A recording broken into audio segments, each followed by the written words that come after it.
السلام عليكم ورحمة الله وبركاته. هذا المنظر يعني للأسف أنا أشوفه بكثرة. ما أدري الناس صارت يعني ما عاد تخاف الله ولا هجر النعمة.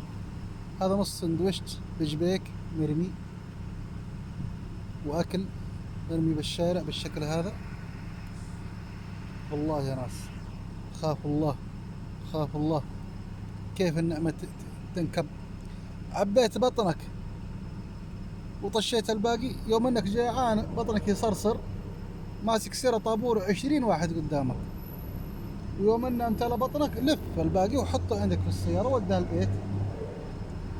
ما تبيها عطى الحلال ياكله ولا اشتر قدرك. شبعت يا اخي، اكرم النعمة، حطها في محل، ارفعها هناك على جنب، حطها هناك عند العمود يجي لها الحلال ياكلها. لكن النعمة بالشكل هذا مرمية. والله المنظر هذا انا اشوفه بكثرة، اشوفه بكثرة. هجر النعمة، لا اله الا الله. دايم الخبز هذا والسندويشتات تلقاها مرمية بالشكل هذا. خاف الله يا ناس، خاف الله، خاف الله. غيرك يدور العيشة، يتمنى البقايا هذه اللي وراك، يتمناها تمنى.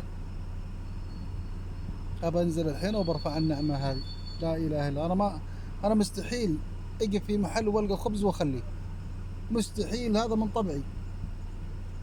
أي نعمة ألقاها في الخط أشيلها. لكن الآن الجوال بالشاحن وشبكته بالسلك على أساس بس أصور المقطع هذا المحزن المؤلم. إنا لله وإنا إليه راجعون.